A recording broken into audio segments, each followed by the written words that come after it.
now going to introduce you to our Executive Director, Diana. So I'm going to pass it over to Diana for our opening remarks. Thank you everyone for coming. I would like to thank you all for joining us in person this evening. My name is Diana Carrera and I'm the Executive Director at the Liner Suffolk Sector. This evening I'm joined by my colleagues, community legal workers and licensed paralegals, Ashley Somerville, Catherine Gauthier, Ola Herrera, Solana Agostino, and our paralegal student, Aisha Patel. So I hope we have an opportunity to get to meet them. The Landlord Suffolk Center is a non-profit specialty community legal clinic funded by Legal Aid Ontario and mandated to provide support to Ontario's small-scale landlord community. We are not a branch or affiliated with the Landlord and Tenant Board. We're not part of the Landlord and Tenant Board, just so it's very clear.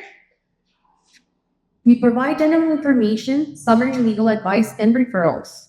We develop educational materials and outreach initiatives intended to help small landlords learn and gain a better understanding of their rights and responsibilities as they learn and navigate the regulatory environment which governs residential tenancies in Ontario. Please be sure to visit our website for an extensive resource library. I will now hand it over to Samantha so we can get started with the presentations. So we have an excellent lineup of presenters tonight, but before we begin, I would like to read our land acknowledgement that's up on the screen here. At Landlord Self-Help, knowledge land we are meeting on is the traditional territory of many nations, including the Mississauga of the Credit, the Anishinaabe, and the Haudenosaunee, and the Wendat peoples, and now home to many diverse First Nations, Inuit, and Métis peoples. We also acknowledge that Toronto is covered by Treaty 13 with the Mississaugas of the Credit and the Williams Treaties signed by multiple Mississaugas and Chippewa bands. As a community legal clinic funded by Legal Aid Ontario with a province-wide mandate, we acknowledge that there are 46 treaties and other agreements that cover the territory now called Ontario. And we make this acknowledgement in support of the necessary work of reconciliation.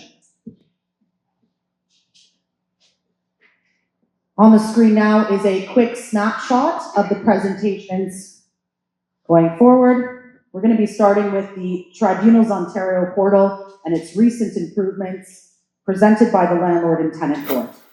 All right, so hello, good evening. Thank you for inviting us to this evening's event. My name is Daphne Gerou. I am a senior business analyst at the Landlord and Tenant Board. And I'm going to be walking you through how to access and navigate a Tribunals Ontario Portal account. Tribunals Ontario Portal, also known as TOP. I have with me a colleague, Miguel. I'll let you introduce yourself briefly. Hey everyone, my name is Miguel Escobar, and I'm a senior business consultant with Tribunals Ontario. And one of my main roles is managing the TOP system. Okay. So what I'm hoping to do, we did lose a little bit of time there. I'm going to go through how to access the portal, create an account, and what is available on the portal, how to access a file and all of this. And then hopefully there'll be some time for questions. So I'm not going to go too fast, but I'm going to try to get through this fairly quickly. So first of all, as a user who has not used the portal, then they would start off with the LTB website, which is here, the homepage. And the first thing you're going to see is Tribunals Ontario Portal, and then you can just click on that. Now, on this page, we have the start function, but the first thing to look at is what is actually available on the portal that you can actually file as an application. And for landlord applications, we have the most frequently filed applications, which would be L1, 2, 3, 4, 9, and 10. And of course, we have tenant applications and some of the co-op applications. While we're looking at this, I wanted to also show you if there is an application that you're trying to file, which is not on the portal, you would go back to the website, forms filing fee, filed by email. So this is a different process. There is a link immediately that will show you if you pick the tribunal. There's only two anyhow, so Landlord and Tenant Board. Say what you're trying to file. It's a landlord application. And then the drop-down will show you the applications that are available to be filed by email. So right now, all of these applications can be filed by email, and also the request for hearing recording and request to review an order. So you'll just fill out what you're trying to submit, and then download your application, save it, and once you've made your payment online through this portal here, then you will send the application itself and the receipt to this email, ltbpayments@ontario.ca. So this is a separate process, but I just wanted to briefly mention that everything can be filed in some way digitally, but as far as the portal, it is these applications here. So to get started, we hit start, and this will take us to a login page. If you don't have an account, you can create an account. It's fairly straightforward. It is an email address and a password, right? And then we're just going to go back here. You can also sign in through a trusted partner. That's another option. In this case, because this is a demonstration, I'm actually just going to move to another version of this account here, and I will simply log in the way that you would if you had an account. So I'm putting in my email, and then I'm going to put in my password. And now it's not working. Okay, sorry. Let me start this again. I think it was idle for a bit too long, so I'm just going to have to get back in here and do this again.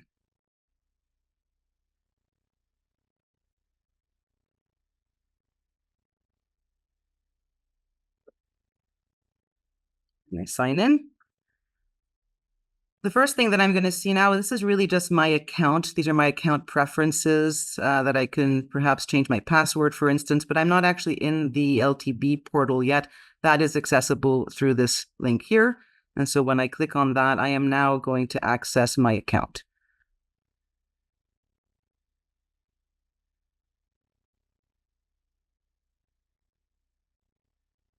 So my landing page is showing me a list of all of my files. In this particular account, I have 2 pages of files. Some clients have many more than this. So I'm just showing you an average account here, what it might look like. The files are listed by date of submission, but this is actually something that can be sorted. All of these columns can actually be sorted, right? So if you want to look at the status, then you could sort and see, well, these are my closed files. You know, these are my files to be scheduled, for instance, or just by date of submission, which is the most recent file that's been submitted. There is a hearing date column that is going to be added soon. This is actually, you're getting a bit of a preview here. There is a release coming up where the hearing date will also appear on this list. And this would be the most recent date that was actually scheduled, the last scheduled date of a file. So this is one way that you can go through your files just by status. It's going to show you who you are in terms of whether you're the applicant or the respondent, the address of the unit, the application type. And one feature that was added earlier this year was the search function, very useful for large accounts, and it's also very sensitive to how the numbers are inputted. So if I miss anything, it's file number specific, but you see I haven't put in the L, and so I don't even have the option to search. So I need to make sure that it's exactly as it should be, and then I can hit search, and it will just single out that one file. And if I want to clear and start over, I can just hit clear. The only files that you can search for, of course, are files that are already linked to your profile. And this leads me to linking a file to an account. So in this case, I'm just going to sort up here because I want to see this file. This file is, I am a respondent, not an applicant. So you can see that most of the files that I have here are L's, meaning that I'm a landlord in this case, but I do have this one tenant application where I am a respondent. Now, this means that a tenant has filed an application and they've named me as a respondent. And how did I access the file? I received a PIN letter, which looks like this. These letters are sent by email if there is an email on the file for you when you're named as a party. If there is no email, you will get it by mail. And what it's giving you right away is the PIN number and the file number so that you can go back now to your account and link that file to your account. Now, if I were, hold on a second, I just need to move something here. If I were to try to link this file to my account right now, I just want to show you what will happen. I put in my file number and I put in my PIN and I hit submit. And I'm going to get a message right away that says the case is already associated to your profile because it is already there. However, if it wasn't, then it would automatically take that file and link it to your profile, and then it would show up and you could then access it. So I'm just going to keep going now as if we are accessing this file for the first time. You don't know exactly what it's about. You click on the file number. And the very first thing you're going to see is just a little bit of a summary. It's the summary part of the file. So again, the status, your role, if there's a hearing date, when it is, the details of the hearing. And then we get to the consent to email section. This is on every file. You're going to see this. And what we're asking you here is if you consent to receive all documents and correspondence from the LTB by email.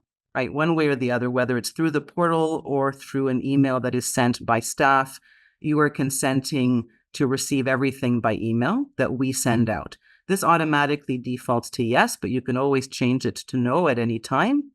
And you can also check to see, oops, I wasn't expecting that, just a second. Yes, you can expect to see what email we are going to use. So if you select yes, we're telling you all email communications will go to this email address. This is the email that you created your account with, but if you want to change it, you want a specific email just for LTB files, you can update your email address at any time, and it will reflect that new email on the staff portal so that we only ever send to the chosen email that you've selected. What we are adding as of the upcoming release is this new checkbox as well. And this is essentially just saying that I've read the options here, I've made my decision, and I understand that if I want to change these options at any time, I can go to the Communication Preferences tab. This is also new, upcoming, a new tab right here. And then you're saying, do not show me this message again. So really, this is just to clear this up so that it's no longer there. I'm going to check it off right now. And then you will see that going forward, whenever I access this file, I'm no longer going to see this. But I will have just a reminder that I can always go to Communications Preferences and I can make those changes if I wish. So I'm just going to go back now to Documents, Evidence, and Requests. And you can see here I'm in the file. We have these 4 possible options. So we've looked at Communications. Now we go to Documents. This is where you get to see what's actually in the file in terms of any uploads. So the application itself, any evidence. And this is the first thing you're going to see as a warning. I'd like to stress here that you cannot remove documents from the file after they have been submitted. So once you're actually in a submitted file, if you're going to add anything, you need to be very confident that that is the document that you want to be adding, because once it's been submitted, you won't be able to remove it. If you do need to remove it, if you believe that it has to be removed, you'll have to address this at the hearing with the adjudicator. Some documents are automatically not available to other parties, and that is a request for accommodation and a request for a fee waiver. But any other document that you upload, it will be visible immediately to any other party who has access to this file. All right. So as the first time that I've seen this file, then now if I want to, I can take a look at the application itself, and I'm going to get a little preview, which is of course just a test here, but then I can download it if I like as well. And, there's some evidence. It shows me, of course, that the notice of hearing is there as well. And it's going to tell me the type of document, the date that it was actually uploaded to the portal or submitted by the party, whichever party it is. It tells me who the party is. This was added by the tenant. This was added by the LTB. And it also gives me an evidence number. This is actually useful at hearings. So if you're dealing with a file that has a lot of evidence and you want to talk about one particular piece, you can reference the evidence number, because that's the same number that the adjudicator is also seeing on their side, and every other party as well. So this is something to be mindful of at a hearing if you have a lot of evidence. Just a little information there that may be useful for you. Now, when you're in this document section, you can also add files. So in this case, I, let's say, have decided that I I can't go to this hearing because I'm not going to be here. And I've talked to my tenant and we've consented to reschedule. So I'm going to upload a request to reschedule form that I've already saved. It's ready to go. And then we ask you to put in a description. When it comes to the description, there's nothing wrong with being repetitive. It's very good to let us know exactly what it is that you're uploading. This is very helpful. But this is the important part here, the category. So here you're going to see every document that is available that you could possibly upload to the portal. Alphabetical, there's quite a bit, but you want to find the one that best suits what you are trying to do. And in this case, it's a request to reschedule a hearing, so that's pretty straightforward. If you absolutely cannot find what your request is, there is always request other. But I would think that most of the requests that come in, you are actually going to find something here that fits. But in any case, request other is always an option ultimately. And this is where it's good to put something in the description that would tell us exactly what you're requesting. But in this case, request to reschedule is pretty straightforward. And I have to confirm that I'm not including anything in my document that has anything to do with negotiation, settlement, discussions. This is going to happen every time you upload a document. So you have to check that off. And then I save. And once it's uploaded, it is visible to the Landlord and Tenant Board, of course, and to any other party that has access to this file. And here it is. So this is what I just uploaded. I am the landlord in this case, so it says who I am and when it was uploaded. So this is how you would go about uploading evidence, requests, anything you need to upload to a file. So those are the first two tabs. The middle tab, this is a recent change as well. It was always there, but it was called Messages, which wasn't very clear. So it is now called Online Dispute Resolution, which is what it's meant to be. And there is a link immediately when you get in there that explains now what exactly Online Dispute Resolution is. It is a tool that provides you with the opportunity to communicate with the other parties in the application to attempt to resolve the issues prior to a hearing. So this can be a great time saver. It may mean that the hearing can be canceled if you come up with your own solution rather than having a decision made after a hearing. And it can also address issues in other applications, right? So there's a lot that you can do with online dispute resolution with the assistance of a dispute resolution officer. If you have come to an agreement with the other party and you would like to mediate, then you would select request for mediation, and then you explain a bit about the terms of your agreement and what you would like to be able to discuss. And this gets sent to the board once you send it, and it is assigned to a dispute resolution officer.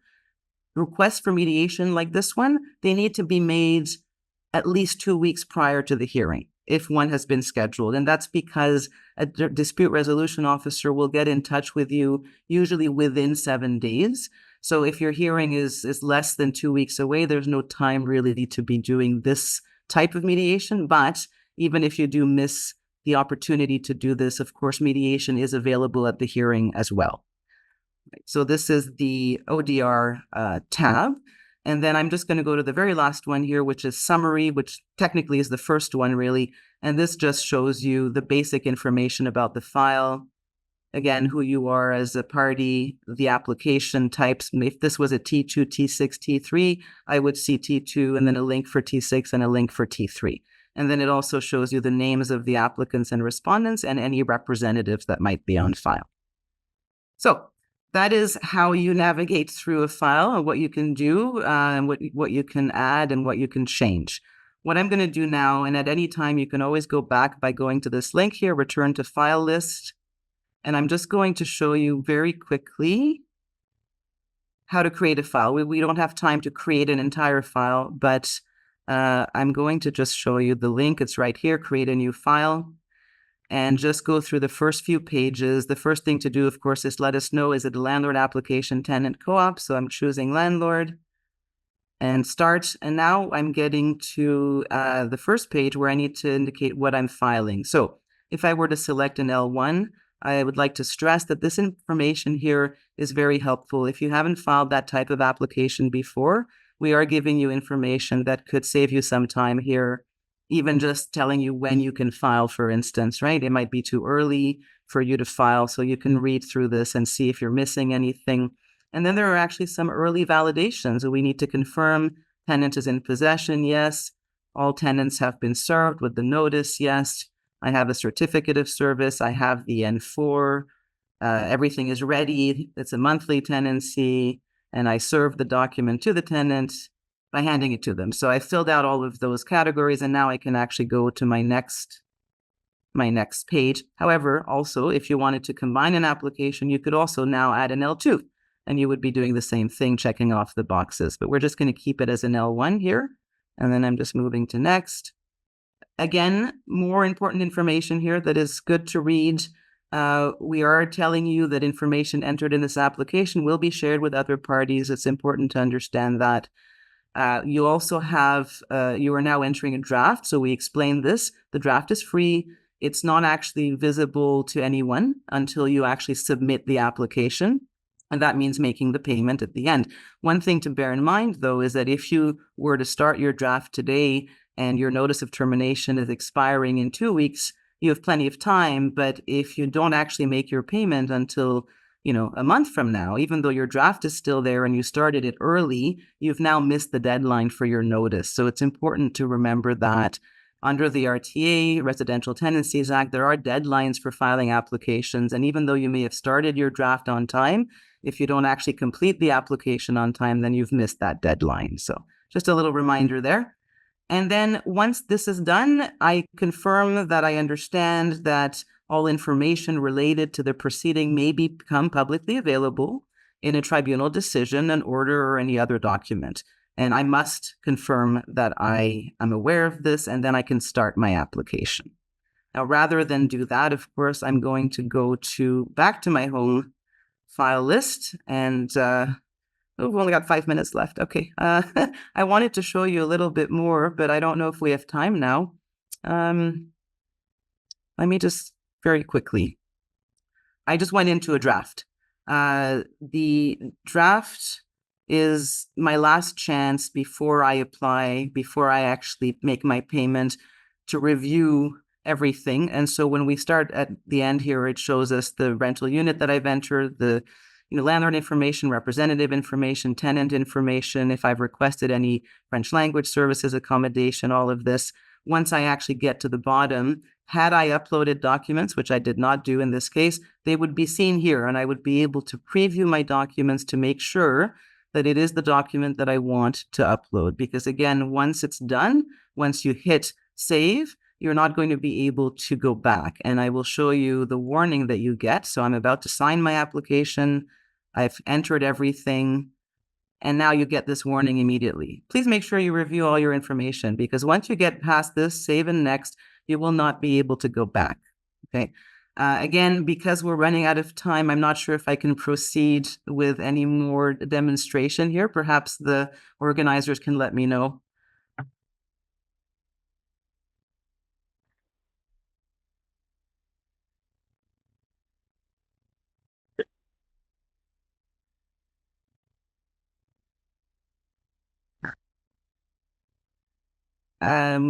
Would you like me to continue? Yes. Hello. Yeah, so maybe if we can, maybe Sorry. we can have a couple of questions. Yes, absolutely. And I'm sorry I wasn't able to get through everything, but yes, questions. It's okay, no problem. So yeah, let's just get some questions. Yeah, definitely. I'm going to walk around with my phone actually. So Okay. we're gonna see questions related to the presentation by Daphne. Diana going to walk around, happy questions. Break your hand over to you. And the question is beside the station specific. Please raise your hand if you have any questions. Yep. Okay. Okay. So we're gonna use the phone. Okay, so nobody else can hear me. And you did. Okay. So once you file, you complete the application and you get a file number. It was started from 650. So that's what I was out saying. That I said nobody's going to use that. So 650. Hi. Okay. So once you file and you get like a file number, which took me like forever to get, how long does it take before you are called in? Because at this point, you know that you can't have any resolution with the tenant on your own. So how long do you have to wait before you get called in? I mean, well, that's not very much a portal question, though, right? So, I mean, the current scheduling standard depends on the application type, but the average for most applications right now is still 7 to 8 months. And for an L1 application, I think we just made it just under 5 months, maybe 4 right now, but I don't have that information off the top of my head, though. So, as with any hearing, any application, if you know an applicant or a respondent believes that the matter should be expedited, they can make a request to shorten the time to their hearing, and that will go to an adjudicator, and they will make a decision based on the reasons that are provided for requesting an earlier hearing. That is the process. So can you ask for the situation to be expedited, or that's decided by the landlord and tenant board? It's decided by an adjudicator, yes. Thank you. Don't have a question? Yes, the technical back before the this, or we used 6 weeks, 8 weeks to get to court. Now, it, depending on it, one, it's usually 4 to 6 months. Well, with the pandemic, it was over a year. Or how can we expedite for all people without exceptions? I had a very difficult time hearing that, but I believe this was about the time to hearing also. And I have to stress that this is not what we're here to talk about right now. So the demonstration, we were invited to speak about the portal functions and what's been added recently, and that's the only thing that I'm prepared to speak to.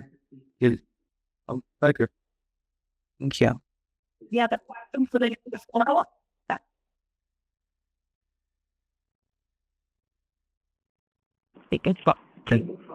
Here's me through this. Yeah, so I'm just curious about the mediation dispute resolution section of the portal. Yes. Roughly, do you have any idea of how often it's used? Like, do you have any indication that it's being used more with these changes, or are these changes that you're showing kind of new? Actually, yes, I do have a little bit of information about that. I mean, what was happening previously is that because this was called messages, I think that we don't really know, but we were getting a lot of messages coming through here that were not about mediation, right? So this is why it was kind of redesigned to be clear that this is what this is for. And so rather than receiving messages that are actually requests for other things, there's more time now being able to address actual requests for mediation. So from what I've been told, yes, they have actually seen an increase in mediation requests that are essentially leading to resolution of an application. But I really don't have any numbers, though, that I could give you.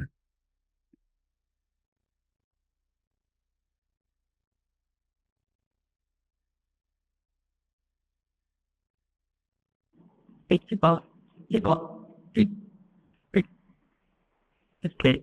I had filed a L10 application, and I first looked at your portal, and what I found is the paper application and the portal, all the information is not matching.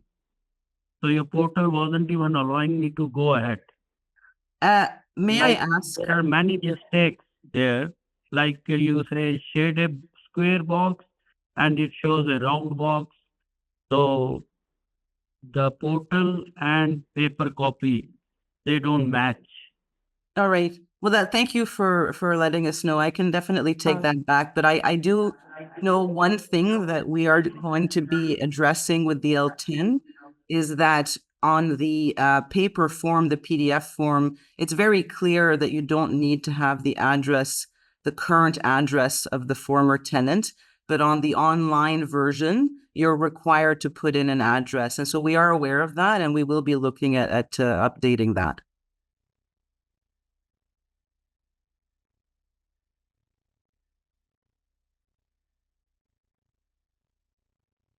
Okay, so that's it. If you want to just wrap up, then. Oh, well, I mean, like I said, I had a bit more that I wanted to show, but, I think that, yes, I hope that this was helpful. And again, thank you for inviting us today. Yeah. Thanks very much. Very good. Thanks very much to Daphne and Miguel from the Landlord and Tenant Board for the presentation. We're going to move on to the next presentation for tonight. So our second presenter of the evening is Hart Togman from Panda, and he'll be discussing restoring rents, reading tenants. At the end of his presentation, there'll be some time for question and answer related to his presentation. So please hold your questions until the end. Right, while we get this set up, who in here is a landlord? Really? Is everyone in here a landlord? Raise your hand if you're a landlord. Okay, so I'm not landlords. I'm a landlord too. I'm also the owner and founder of Rent Panda. What Rent Panda is a company that specializes in tenant placement, property management, paralegal services, landlord education, landlord coaching, and software for landlords and tenants to find each other. So, I started this business with my brother about 8 years ago when I became a landlord and found that I had a less than ideal experience. That experience was up in Thunder Bay, and the only rental portal out there was a portal called Home Sweet Homes. So if we click through a couple of slides, or I normally have a clicker here, keep going, Sam, we're gonna see a bunch of stuff. And our templates are too long, so so this is Home Sweet Homes. This was the website that existed, and if you see up here, in 2016. So this was not 1999, not 2005. This was 2016, when the way to find a rental property and post a rental property, as a landlord, you paid $20 to be on the site, and as a tenant, you e-transferred the owner of this website $20, like e-transfer, and you got, if you click through one more step, you got this Word document. This Word document is the actual Word document that my brother got as a tenant that outlined the rental listings in town. You can see the prices there, it's pretty crazy, 2016. But this was the way people were renting. So my brother and I said there had to be a better way.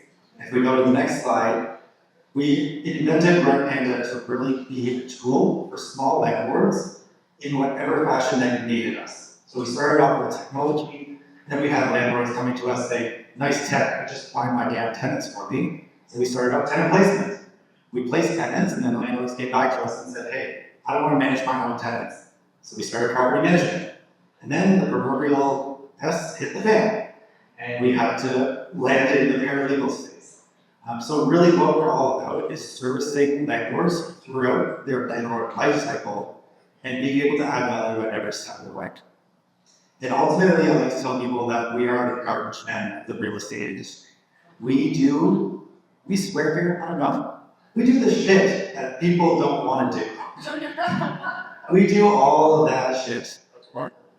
Yeah, you don't want to be a landlord, you want to be a real estate investor. So that's what we do as Rent Panda. So if we go on, we've got a few rental market insights here, and this is essentially why you should care. Right? Who here wants to end up at the LTD? Good answer. Okay. Fair enough, there are some reasons why you may. But ultimately, I'm here to teach you how to avoid the LTD so you don't have to go through the portal that we just saw. So first and foremost, the rental insights in 2024. You need to be ready for longer vacancy periods. You hear a lot that there's a housing crisis in this country, in this province. Longer vacancy periods need to be expected. The average days to lease on the market right now across the entire province are 42 days. That's considerable. And then when the global news reports come out that there's a vacancy rate under 1%, that's CMHC data. CMHC surveys purpose-built apartments, 4 units or more. Here owns a single-family home. Basement rental, duplex, triplex, none of that is reported in your CMHC vacancy rates. So 4% is more along the lines of the real vacancy, so longer vacancy times. Rents are also stagnant in most markets, right? We keep hearing from the news sources that rent is going up, rent is going up, rent is going up.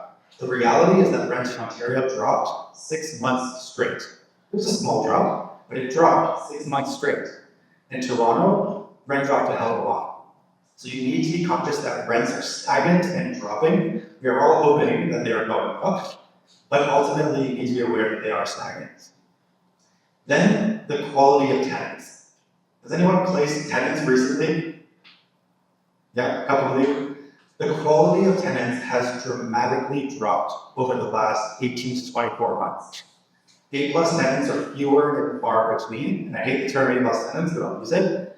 But we're actually officially partnered with Single Key, and Single Key, for those who don't know, are the largest tenant screening platform in Canada right now. And the average rent-to-income ratio is 39.35%. That used to be 30, right? 1 to 3 was the rent-to-income ratio. That's up to 40% now. The average credit score is 675. Lots of us won't take a 675. And the average number of bankruptcies and collections have doubled in the last year. That is a scary number. 18% of all applications that we receive and that Single Key receives have collections on them. So 1 in 5 tenants that we're screening, expect them to have collections. And then, very scarily, the number of fraudulent applications rose dramatically. A couple of years ago, when we started working with Single Key, this was at 2%. Now, we're up to 8.3% of all applications have fraudulent creation. Could be a credit check, could be an ID. You need to be careful about the information that you're getting from tenants. But it's not all doom and gloom. There are still lots of opportunities. Lots of opportunities on the investment side with student rentals and international students. Lots of opportunities with Bill 23 and intensification of properties. Lots of opportunity because everyone else is scared right now because of the high cost of borrowing, and you can really add value at the start of a purchase. But there are lots of opportunities out there, so not to scare you away, but you need to protect yourself if you are in this game. On to the next one. So, 7 strategies to, like, it's all messed up. 7 strategies. You're picking up this, Yeah. Okay, cool. All right, screw this. All right, on to the next one. It's not normal. Cool. Number 1, know your customer. So, I started in the world of advertising and marketing. I spent 12 years marketing products like cars to General Motors, Chaplick, Monty, Virgin Mobile. Rental housing is the same. Whether you're selling a car or a used tennis racket on Facebook Marketplace or a rental property, you need to know your customer and you need to create an avatar of your customer. Do not buy a single family home and say, everyone wants this single family home. Define who wants that. Like that 1+10 condo in downtown Toronto, identify the ideal target market and the avatar that you want. Talk about their demographics, talk about their psychographics, talk about their interests. What do they do on the weekend? Where do they spend their time? Name them. Adam and Natalie. Right? They're vying for the 1+10 that you are renting out. They have a burner doodle. They like to go to concerts on the weekend. They go to restaurants in their neighborhood. Really understand your tenant profile specifically, and then create the property that your avatar wants. So if your avatar is likely to have pets, and 50% of the population has pets now, make sure that you've got pet friendly there. And if you're not pet friendly, know that you're disqualifying 50% of the population right away. So create the property that your avatar wants, and then prep and price it correctly. So you need to prep your property by cleaning it. You need to put in the amenities that that avatar wants. You need to change the lighting so that all of your light bulbs are exactly the same shade. We've all been, guilty of this, where we put in terrible lighting and the place just looks like crap when you walk through it. And then from a pricing perspective, a lot of us will buy investment property and then say, I need this rent. Anyone done that? Kevin, how do you have? I'm going to call it Kevin Navigate. Yes. He may not have. Absolutely. But lots of us buy investment properties and we've ran numbers and we've talked to our realtor, and we've talked to our investment coach, and we said, I need $2,450 for this 3-bedroom home in Oshawa. Saying I need is the worst thing you need to do, can do, when it comes to pricing property. You need to do your research on comparables. You need to think like your tenant about what they can afford, right? The affordability crisis is real, worse than the housing crisis right now. So you need to make sure that if you've got that 3-bedroom townhome, maybe the same tenant is actually considering 2+ tenants. Maybe they're considering really crappy 4-bedroom homes versus your beautiful 3-bedroom townhouse. So think like your tenant avatar, then attract those you want. Don't push away those that you don't want. So if you've got this avatar in mind, advertise to them. Put yourself in the shoes of an advertiser and attract those people. Don't be that landlord that puts out a rental listing that says no pets, no smoking, no old people, no young people, I don't like kids. That just shows that when that perfect tenant does come through the door, they're kind of gonna think you're an ass. So you need to make sure that you are attracting those that you want, not pushing those that you don't want away. And some pro tips here: if you don't know how to create a tenant avatar, use ChatGPT. Change all your light bulbs. We'll talk about this. Clean like a Hilton. Has anyone walked into a hotel room and found little hairs from the last person that was there? As a tenant, imagine moving into your property and finding little shaving hairs in the bathroom. It's gross. Right? So clean like a Hilton and start the relationship off right from the start. Paint is worth every penny, and do not do the landlord special. Hire a good painter to do a good quality paint job. And if you don't want pets, advertise pet friendly. So if you don't want pets, you are allowed to choose someone with or without pets, but advertising pet friendly allows people to divulge that they have pets or they have an intent to get pets and find a better fit for you. Move on to the next slide here. We're going to do a test. And this isn't a stupid presenter saying, oh, we're going to do a test. We're actually going to do a test now. Okay? So if we go on to the next slide. Sorry to keep on the example. So we have a real property in Oshawa. Your best guess, I know not everyone knows Oshawa, but we've got a 3-bedroom, 1-bathroom, 1,000 square feet. It's newly renovated. It's got a big fenced yard. It's got 2 parking spots, in-suite laundry, all the other stuff that you've got in this. So I'm going to give you all 15 seconds to take your best guess at what this property should rent for. Good, we're going to start yelling it out. 1,900, 2,000, 2,000, 2,700. 2,700, 22, No. 4 grand. Sam's a great landlord here. 2,500. All right, so bottom end is 1,900. We're going to ignore the 4 grand. That's great. But we have 3,200 of it. Let's say 4 grand. Right? That's a $2,100 difference. Call it $1,500 difference if you want. So Sam, if you click the next slide here. This property rented out 2 months ago for $2,350 plus utilities. You got a good price. My point is 1,900 to 3,500, whatever it is. That is a massive price difference. And I didn't give you much time, but ultimately you need to do your homework and price appropriately for your asset, for the neighborhood, for the time of year, and for the tenant avatar that you're wanting. So that rented out to a young family with a dog, with 2 kids that love that yard. How long does it take to get that home? That sat vacant for 2.5 months. That's why. Yeah. That's why. We move on. My building's an option. So. Awesome. We do lots of next point, content is king. So you need to do video for your rental ads if you are not. Especially if you're advertising on Facebook, which you should all be advertising on Facebook.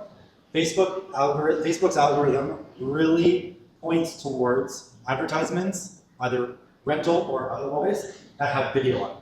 So even if you think you're terrible at video, do a 30-second walkthrough of your property. You will already be in the 95th percentile of all the other advertisements. And then good photography creates emotion. So we'll talk about this a little bit more, but if you think like that tenant avatar, right? We've got Adam and Natalie vying for the 1+ den in downtown Toronto. They're dual income, right? They both go to work, they come home at 6:30, 7 o'clock at night, they walk their Bernedoodle, they order Uber Eats because they're too busy to cook. And now they're sitting on the couch at 9:30 at night, browsing rental listings. And they're not browsing rental listings, they're browsing rental listings. So no one, not Adam and Natalie or anyone else, is reading your rental description. Right? They are looking at the video and the first few photos. So get good photography. Invest in good photography and you will set yourself apart.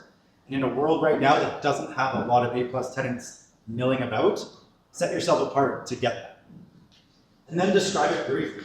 So we don't write our own rental listings, ChatGPT does, but if you do and you're uncomfortable with ChatGPT, make it bullet point form and get the information across that that tenant avatar wants. Don't have more than 5 or 6 bullet points, because ultimately the only time people actually read the rental ad is after they've inquired, when you get back to them saying that they can book a showing, and they're probably on their way out to the showing.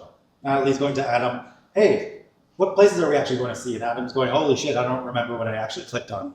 Let's look at that. So describe it very briefly, and then stand out from the crowd. So you need to think about yourself as an advertiser with competition.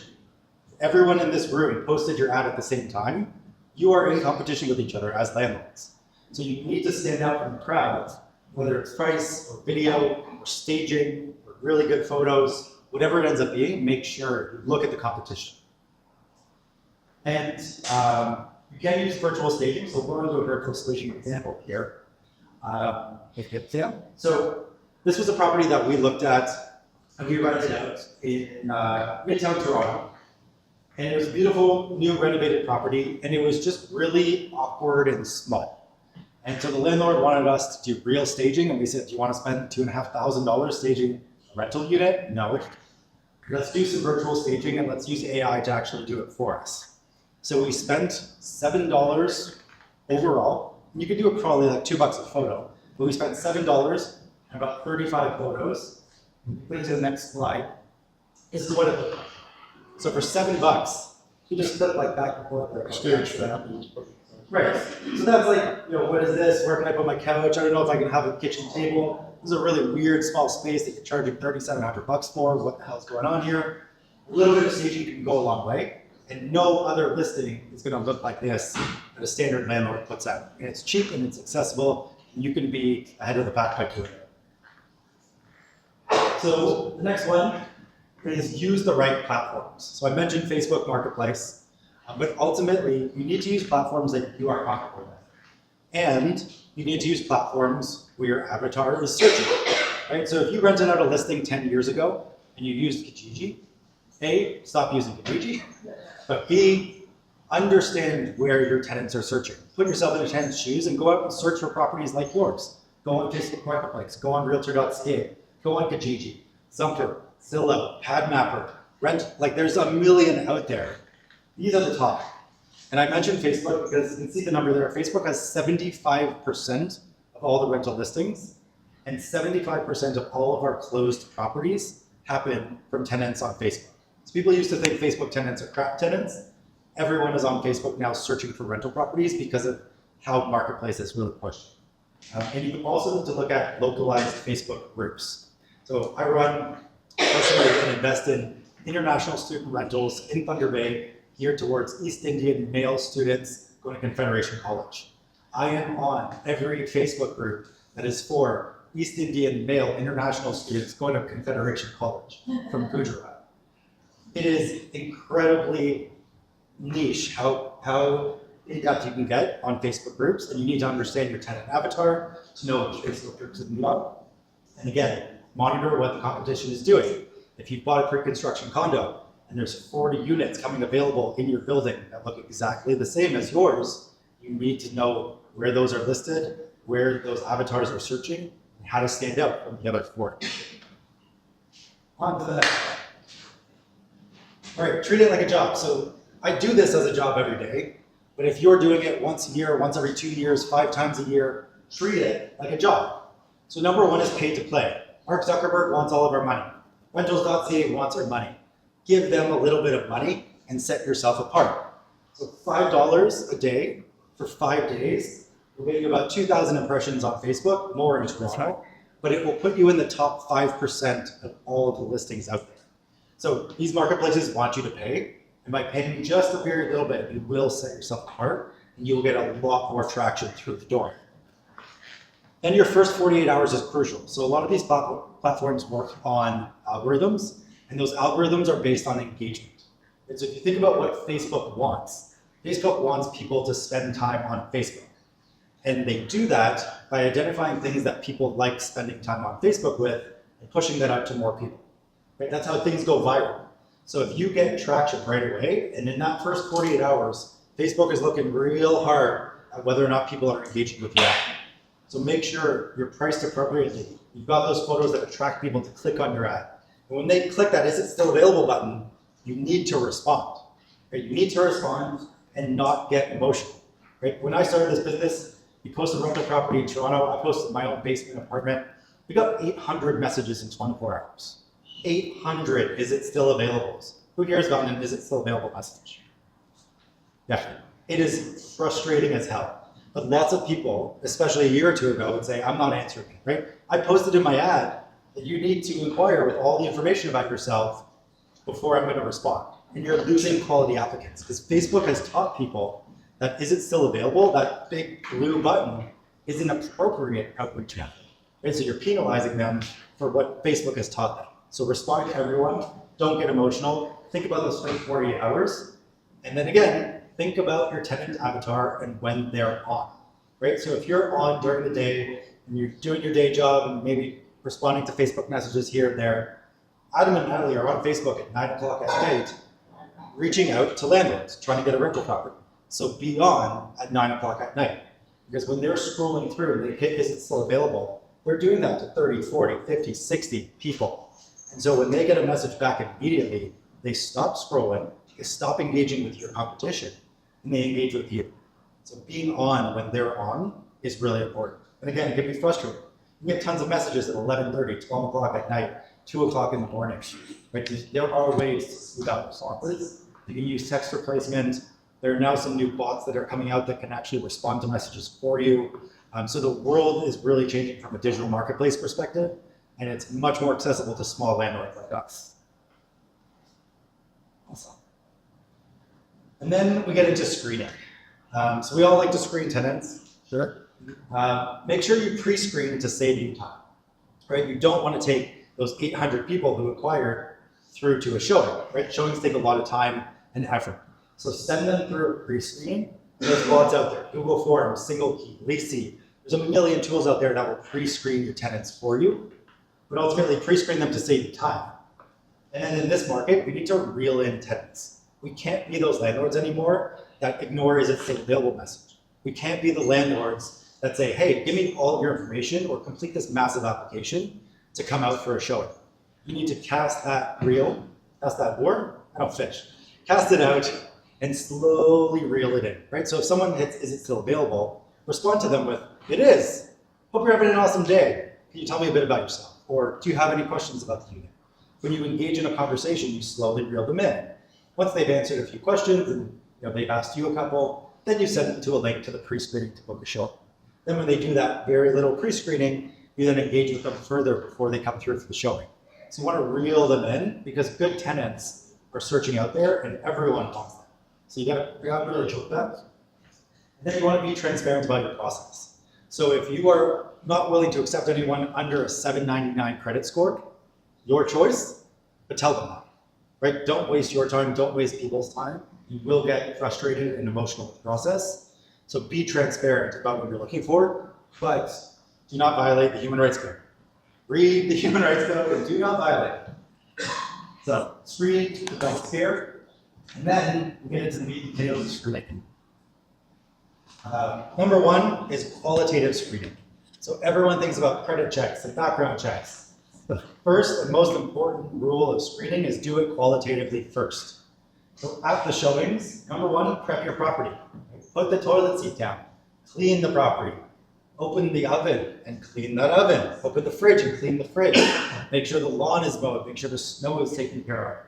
That first impression from that quality tenant is incredible. So don't think about screening out tenants necessarily, think about reeling them in.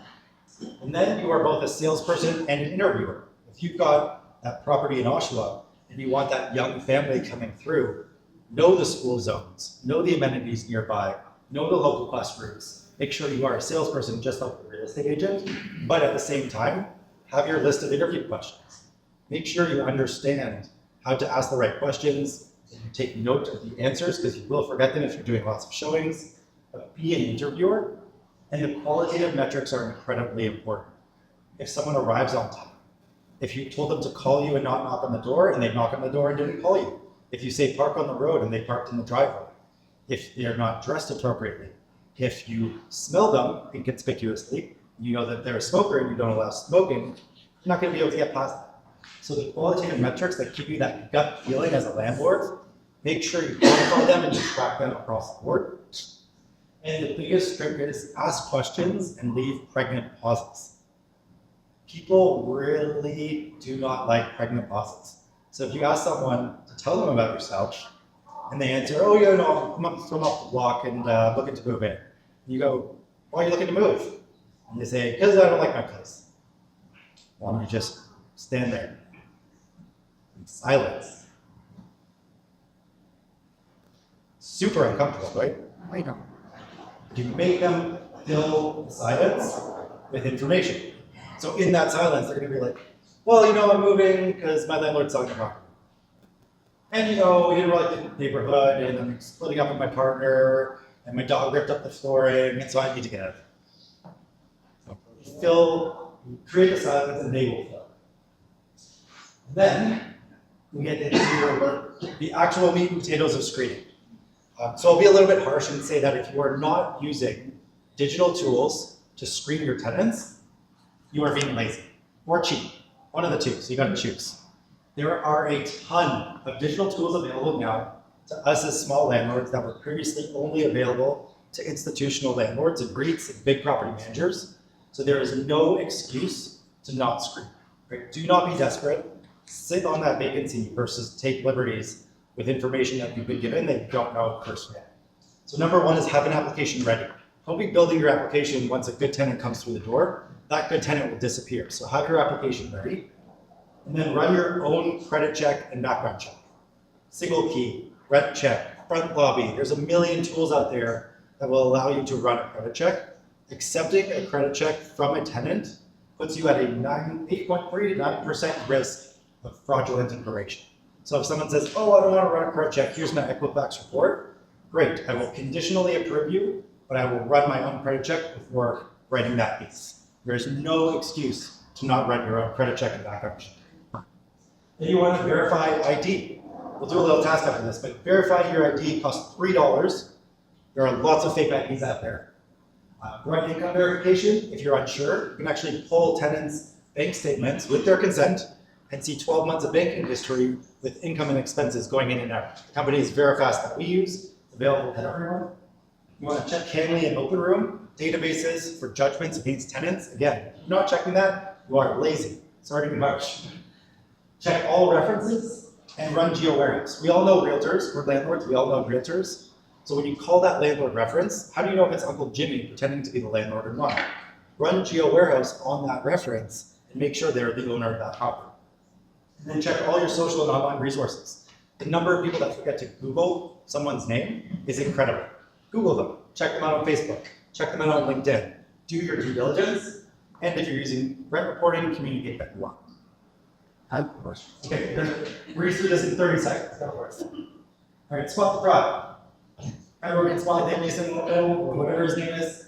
On the right hand side, this ID is fraudulent from an actual tenant that applied to that property in Oshawa who pretended to be a pastor. I screened him myself. Fake ID that you cannot tell is a fake ID. Actually got that. Oh, there you go. Fake ID that you cannot tell is a fake ID unless you run it through ID verification tools. It is a very good fake. On to the next one. And then the only last bit, yeah, take pictures, take a look at this. But once you have that good tenant, keep them. Make sure you have a good lease, make sure you have a good lease appendix, move quickly to seal good tenants. Make sure you set expectations at move-in, and please, for the love of God, clean your property before move-in. Be timely with communication. Treat people like people. We are people, tenants are people. We've all been on both sides of the coin. Treat people like people and maintain your asset. Investing in your asset throughout the life of that asset will really help in keeping equity in your property. And one of those assets is your tenant. Your tenant is your largest stakeholder. So treat them right and they will treat you right. That's all we have.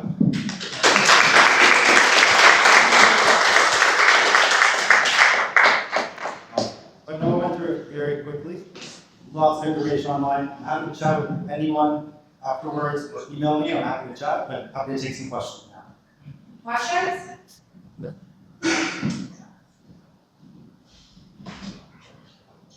When someone presses a button, is it available?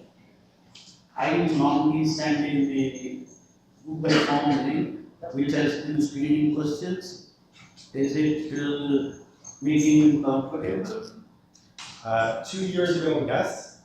Now, no. So you'll probably see from the conversion across the board, probably 1 in 20, 1 in 30 people will respond to that questionnaire. You may get some partial conclusions. We used to do that as well. And we use a tool called Seal. It actually shows them the booking. So it's not just exploring, but it's hanging the carrot. You can book a show right here. It's just to complete these questions and then it will be revealed. Less and less tenants are doing that. So you need to pass that forward and drill them in slowly. I would definitely suggest have small conversations on Facebook or whatever data platform first. And typically we like to ask them if you have any questions first, right? So say, yes, it's available. Do you have any questions for me? Right? It's very easy to do. I'm going to text Phil to use right pages on your phone and then build that on your Facebook account. But that will really help you. And once you start the conversation, you know you're a real person, you know you're a landlord, and then you send them off that form and they short of it. Thank you. But I'd say, no, sorry, not available to request applicants. Do you do that? They, I certain class of how to question, like I said, two people and people. So sometimes I do something that's being too nice and wanting to say no, like I was telling you, Right. this is flagship. I would say it depends. So if you like pre-screen someone that you don't qualify based on work criteria, if you don't have 800 messages, then writing back to them and saying, hey, sorry, we're pursuing another applicant, we're supposed to find. But we never dive into reasons much. So giving them a little bit of cursory information is good. But the reality is, if you have 799 people who you qualify, one person that did, you're not going to go back and message all 799. Saying, unfortunately, we're not moving forward with you. It's just a fact of the marketplace. Your tenants expect not to be unfortunately, these days. So be nice, but gauge it based on the situation.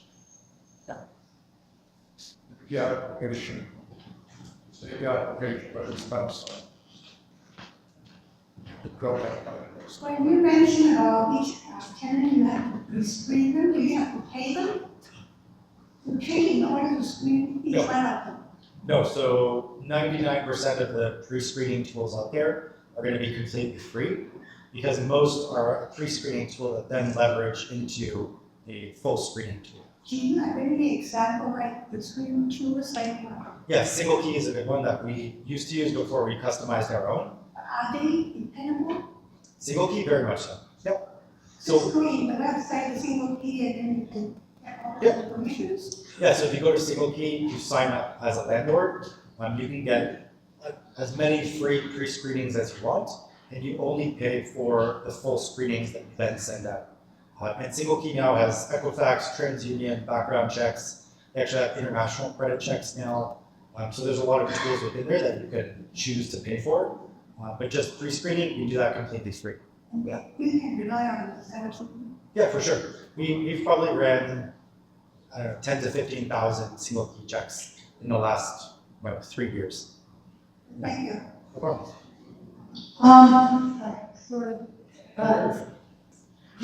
Can I hire you to do all that, or do I go to your website and all of that is on your website? Yeah, don't go to the website. Well, you can't go to the website to try and do it yourself. I will say transparently, we've actually outgrown our own tools. So if you're trying to place tenants and you've got 1 or 2 vacancies a year maybe, the digital tool is a good tool to use. But you still need to be on multiple marketplaces. So we have a lot of tools like the showing scheduler, tenant screening, lease builder. But we, as a platform, don't bring in hundreds of thousands of tenants like Facebook does, or like renters.ca. So it's an arrow in your quiver. But from a service perspective, we do leasing and property management across the entire province. So you can hire us to come in, we'll give you a rent assessment, do those tenant avatars, take professional photos and videos, put out log time, log logs, and do the entire process that I want you to, including a custom use appendix, collecting deposits, and all the rest. So I can retain you to do the whole thing. Correct. Great. Yeah. And we've got a team of 22 people now across the province. Yes. So your business as a whole, are you catering to what you showed, single family home, or are you catering to the whole family? Yeah. The question we've anyone in here is, what do we cater to as a business? Single family homes or multifamily? Great question, and we do everything from single room rentals in your basement all the way up to full lease ups of condos, pre-construction condos. So we've done lease ups of condos at Bowman, College, and Young, and we've done single rooms in basements and ground. Most of our business is going to be in that single family home up to probably 4-plex or 8-plex range. Because our key target is small landlords. When we get into bigger multifamily, it's typical institutional investors. But we are part of a lot of investment groups where a lot of these small landlords have built their own portfolios and now own small multifamily essentially. Well, that's correct. Yeah. What are your boundaries for this county? So say that again? What are your boundaries for the edge? Tenant, looking with the dogs, just everybody which is cheap for slash more for do that. Yeah, so on the pet front, nothing you can do. So you can screen for pets, but you cannot discriminate against pets. You cannot prevent for pet ownership. So what you need to do, and hopefully you did do this, but if not, there's maybe some workarounds, but when any tenant moves in, we should do a move-in inspection. We do move-in inspections as part of our leasing package. Typically charge $250 just for the move-in inspection. And what that is we come into a house and profile everything in the house, flooring, baseboards, walls, lighting, appliances, fixtures, and do that holistically. We actually take photos of everything and get the tenant and yourself as the landlord to sign off on that. So when those baseboards get damaged, you go back to the tenant and you say, here's what the baseboards look like before you moved in, or on the day that you moved in. Here's what the baseboards look like now. And it's a point of leverage to get damages, the cost of damages recouped. Ultimately, if you've got a difficult tenant, you're gonna end up with LTV, and that move-in inspection at least is a form of evidence to try and recoup some of those damages. But ultimately, pet owners get discriminated against a lot. Pet damage is like any other damage, right? If that person got angry and punched a hole in the wall, damage is damage. So as a landlord, you can pursue the tenant for gross negligence and damages. It is a long and difficult process that will probably end up with you on that form. No. With your court. Yes, and then if you do get a judgment, collections are difficult. Good luck. Thank you. Thank you. That's all we have. Thank you very much, Hart, for the presentation. It's very important.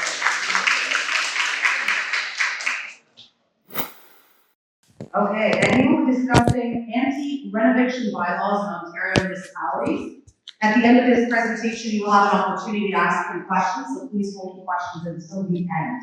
I'm going to pass the mic over to Tim. Thank you very much. The important thing is you got my name right. Yes, I can call you Doug. Good evening. Good evening, everyone. My name is Tim Duggan. I'm a partner with Levitt, Lella, Duggan, and Chaplick, LLP. Let me know if you want me to have Hart check my ID just to confirm that I am who I say I am. I'm here this evening to talk about anti-renoviction bylaws in Ontario municipalities. We can go to the next slide, please. So, first question is, what is a renoviction? Aside from being a made-up word, a renoviction is an eviction of a tenant from a rental unit that's covered by the RTA for the purposes of carrying out renovations. So, Section 50 of the RTA sets out different grounds on which you can evict a tenant. This is on an N13 notice of termination. And those grounds include demolition, conversion to a non-residential use, or substantial renovation. Specifically, the landlord can give notice of termination of tenancy if the landlord requires possession of the rental unit in order to do repairs or renovations that are so extensive that they require a building permit and vacant possession.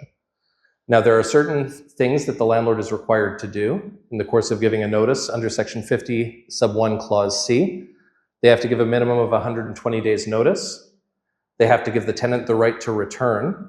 Now, the tenant's required to notify the landlord before they vacate whether they intend to exercise the right to return. And they have to provide the tenant with compensation. The amount of compensation to be paid depends on the number of units in the residential complex and whether the tenant is giving notice of their intention to return or whether they're simply going to leave. Next one. So I mentioned that Section 50 deals with different types of termination. We're talking tonight about renovictions, heavy scare quotes on the slides tonight, versus a demoviction. Demoviction is an eviction to either demolish the unit, so it's not there anymore after the work is done, or convert it to a non-residential use. So Clause A allows for termination for demolition. Clause B allows for termination for non-residential use. There is compensation payable in the case of a demoviction, but there's no right to return the way that there is with a renoviction. The reason why, or the primary reason why, there's been a movement in the last several years toward municipalities passing these anti-renoviction bylaws is because some landlords, certainly nobody in this room, but some landlords, have abused the power under the RTA to terminate tenants' tenancies using the renoviction powers in bad faith. And the way that it works in broad strokes is this. They give a notice of termination, they pay the required compensation, they go to the board, or the tenant just moves out, they complete the work, and then they just don't let the tenant back in. Now, there are things that the LTB can do to address this.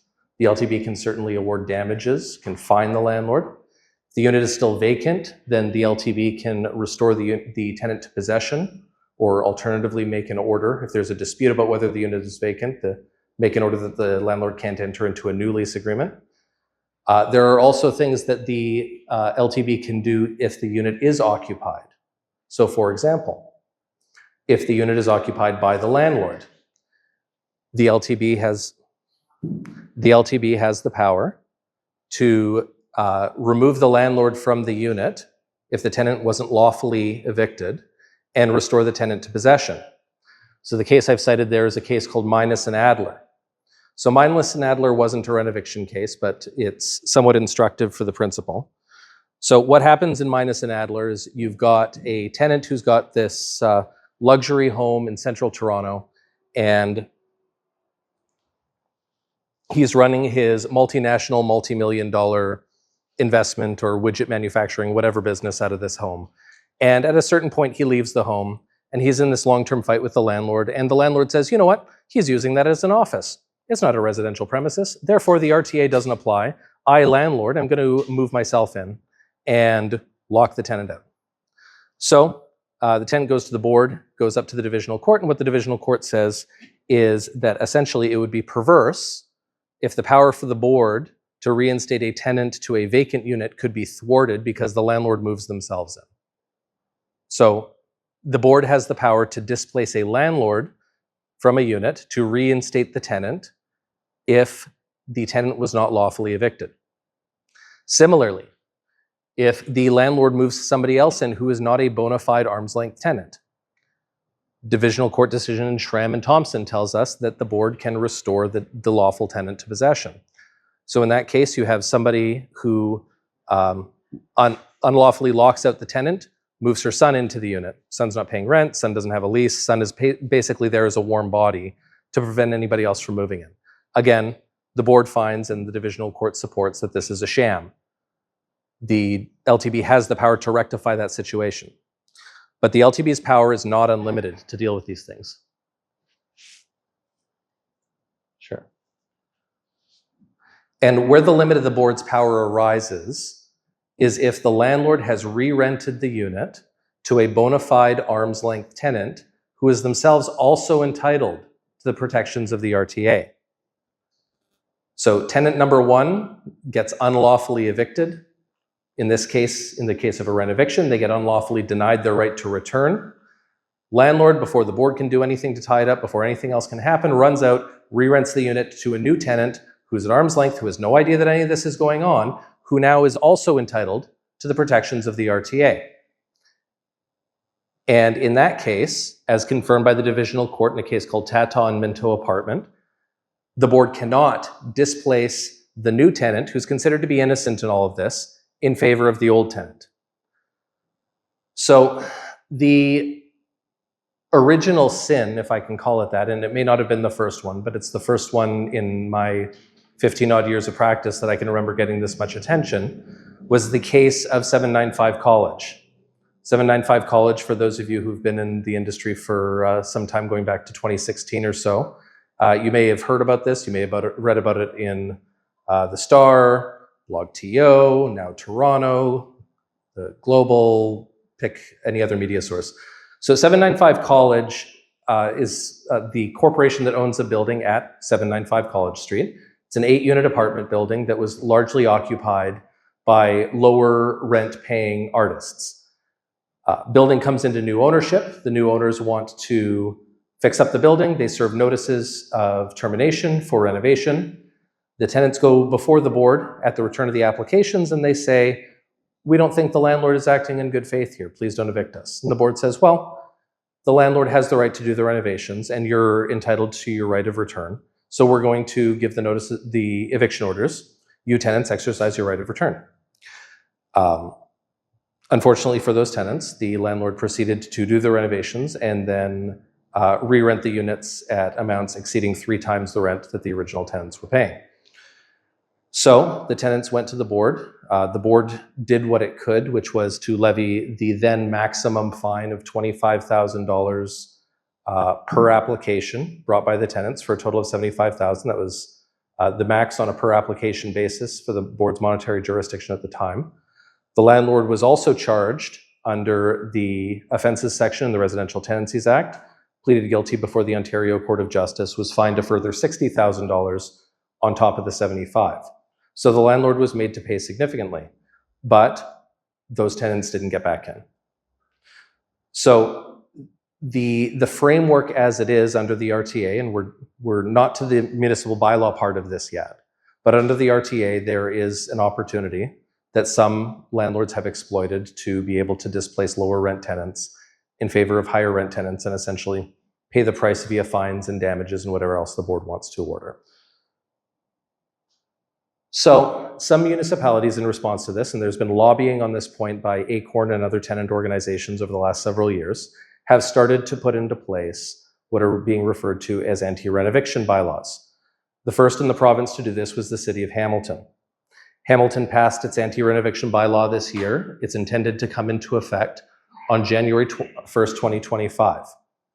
Under the Hamilton City bylaw, any landlord that wants to terminate a tenant's tenancy for a renovation must comply with additional steps over and above what the RTA requires.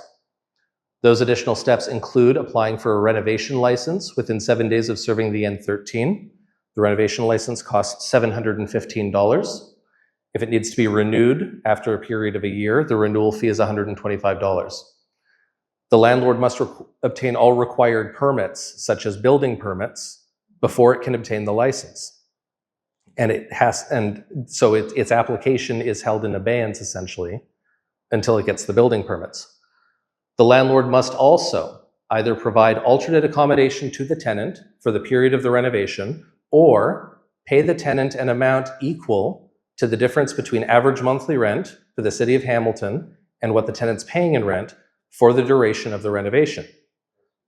So for example, you have a tenant in a 1-bedroom paying $1,000 a month that you want to do renovations. Average monthly rent for a 1-bedroom at the time is $1,500.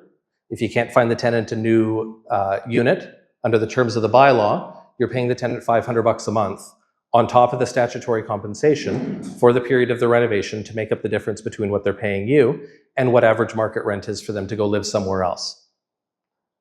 And there are fines for non-compliance that may be enforced by city prosecution, maximum of $10,000 on first conviction or $25,000 on a subsequent conviction for an individual, maximum of $50,000 on a first conviction or $100,000 on a subsequent conviction for a corporation. So that's Hamilton. And Hamilton has, to this point, set something of a blueprint. City of Toronto is in the process right now of studying its own potential anti-renoviction bylaw. And what the city has said explicitly in its directions to city staff is that it's intending its bylaw to be based on the Hamilton model. So there may be some tweaks, including a separate report from an engineer or architect confirming that the unit needs to be vacant for the required work to be done. But in broad strokes, those of you who are landlords in the City of Toronto can expect that when this bylaw comes in, assuming it does come in, and there does seem to be support in the current City Council for it, that it will largely mirror the Hamilton bylaw. As of right now, what's being tentatively floated as an in effect date is November of 2025, and they're proposing a phase-in period to be confirmed based on the wording of the final bylaw and the timing for passage. City of London, Ontario, I don't have any insight into what London, England might be doing, is also putting into place its own provisions, will likely be in effect for March of 2025. The City of London's has been described as being somewhat watered down, considered to what Hamilton's done. In London, you must apply for what's described as a rental unit repair license within 7 days of the N13. It costs $600. It's good for 180 days. You must have the building permit and a stamped report from a professional stating that vacant possession is required, and there are some administrative penalties. It doesn't have other provisions like the rent matching provision that the City of Hamilton bylaw has.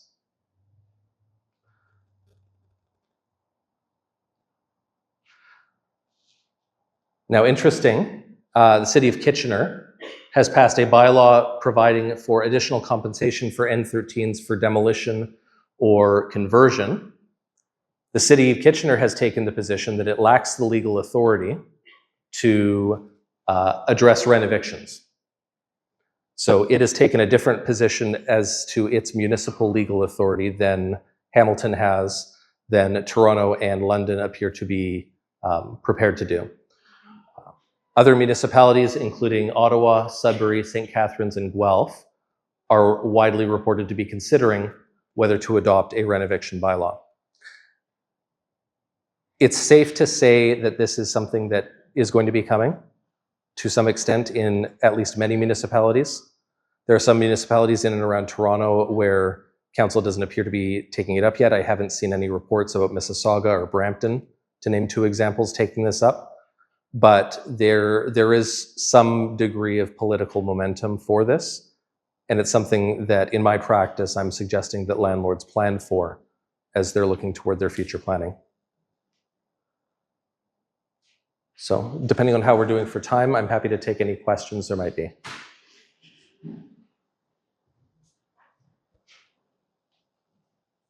This sort of mirrors the N12, which is when you were moving yourself. And I wonder, I know it's the N12 has the reputation of being something that is used and abused, but how do you show that it isn't being abused and you just want it to get back into your own house? So N12s and N13s do have some similarities in the sense that they're both no-fault evictions. It's not an eviction for failure to pay rent. It's not an eviction for conduct. It's not an eviction for an illegal act or for anything like that. It's an eviction for something that has nothing to do with the tenant's act or omission. N12s would be outside the scope of these bylaws. There are tools that the RTA provides and that the board can exercise in terms of dealing with N12 abuses, but any N12 case is going to turn on its own facts in terms of whether the landlord is able to satisfy the board that the landlord intends in good faith to move back into the unit or to have their child, parent, etc., move back into the unit. Yeah, I wonder if there's going to possibly be a challenge with reference to this stuff in terms of the overreach with respect to the new bill that's coming in on the provincial level. I think it's Bill 97, which is trying to address some of the renovation stuff and the municipal side in terms of like how they overlap and may cause confusion, may cause problems. I wonder if that could be challenged or may be challenged on some level down the line. So there's two interesting things there relating to what you're saying. One is, it is possible that somebody will challenge the Hamilton bylaw or the Toronto bylaw as being what's called ultra vires, or outside the powers of the municipality. And that would be for a court to determine. If you look at the text of the Hamilton bylaw in the preamble, in the whereas and whereas and whereas part at the beginning, it sets out very clearly what they think their statutory authority is under the Municipal Act to pass that bylaw. So they have an opinion, presumably either from their city solicitor or from outside counsel or both, saying, here is your path to authority that you, Hamilton, as a city, which is a statutory creature of the province. We found this out with the cutting in half of Toronto City Council, that the province can do whatever it wants with the cities. So the legal opinion that Hamilton got was that as a city, based on the powers that the province gives you under the applicable legislation, you can do this and this and this, and here's your path of authority to get to where you want to get. And based on that, they have enacted a bylaw. Toronto, I would presume, has a similar opinion, providing a similar reasoning path to arrive at a similar result. Obviously, Kitchener got a different opinion from whoever gave them their opinion. It's possible that somebody might bring forward a challenge to this on the basis that it's ultra vires, it's outside of the city's power to pass. It's also possible that the province could simply legislate it out of existence by saying, that's outside my scope to predict what the current or future provincial government might do. I think that it's more likely than not that, as the law currently stands, the bylaw would be found to be a valid exercise of municipal power, because it doesn't purport to set aside anything that is in the RTA. It simply adds additional requirements. So in the city of Toronto, by way of an analogy, if you are removing rental housing from the rental housing stock by virtue of a demolition and rebuild project, and it's above a certain number of units, you typically have to enter into an agreement with the city to replace those units at the same rent before the city will issue you your demolition and building permits to redo your project.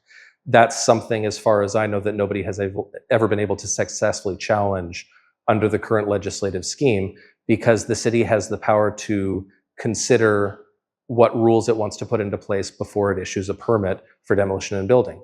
Similarly, the city, in this case, would have the power to decide what rules it wants to put into place for people who want to carry on this sort of activity within its borders. And what it's purporting to do is not contrary to the RTA, it's in addition to the RTA. But it is an interesting question, and I suspect will... That bill hasn't gotten well sent. I don't believe so, no. It's certainly not been proclaimed into force in total if it has received royal assent. It will definitely be interesting. At the back? Does enforcement come about complaints, or is there a connection between permit requirements and bylaw? So the question, for those who might not have heard, is essentially, how is enforcement working with respect to the bylaw? So the way that the Hamilton model is looking like it's going to be set up, it's going to be city enforcement, and it's going to be city enforcement through provincial offences court, the same as other types of offences that the city prosecutor would prosecute. And I guess from a policy standpoint, one benefit to that for the city is they're not reliant on provincial prosecutors to pursue breaches the way that they are with respect to breaches of the RTA if they have to go through the MHEU and they have to work with an outside agency. If it's the city prosecutor, they have a lot more power in terms of setting policy for prosecutions. And I would imagine from an optics standpoint, they're going to want to be aggressive in prosecuting any breaches, especially early on. Yeah?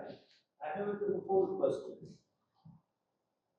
The first question is, if we contact you, you give a first consultancy fee? Only if you ask nicely. Okay, sure, thank you. Okay, second question is, like, if I can't evict a tenant, tenant signs a lease with me for 12 months, and he decides to leave my house after the third month because he finds a place cheaper than mine. What can I do? So every situation turns on its own facts. Broadly speaking, if a tenant enters into a lease for a year, the tenant is generally considered to be bound for the year as a matter of contract law. If the tenant breaks the lease, the landlord has a duty to take reasonable steps to try and mitigate the loss. And in the normal course, I would expect that the tenant's liability would be the amount of rent payable under the lease versus whatever the landlord is able to get by re-renting the property. So if you rent the property for $1,000, tenant leaves at the end of month 3, you re-rent at the beginning of month 5 for $1,000, your loss is $2,000. Or end of month 3 to beginning of month 5, your loss would be $1,000, pardon me. So the landlord can't just sit there and let the rest of the term of the lease run and then try and collect from the tenant. The landlord has to take reasonable steps to try and re-rent. Now, you've heard from people who have access to more granular data that the rental market might not be as tight as has been reported. And so, you know, you might be looking at 45, 60 days on market before you get a new tenant. You might be looking at a lower amount for monthly rent once you do get a new tenant. But at that point, it's just a matter of math. And then from a practical standpoint, anytime I'm consulted by a landlord with these sorts of questions, I say, here's how much you would expect to recover if you're successful. Here's how much it's going to cost you to pursue it with us. Make an informed decision. We're happy to help you, but you have to consider the cost of pursuing it versus just moving on. No problem. Any other questions?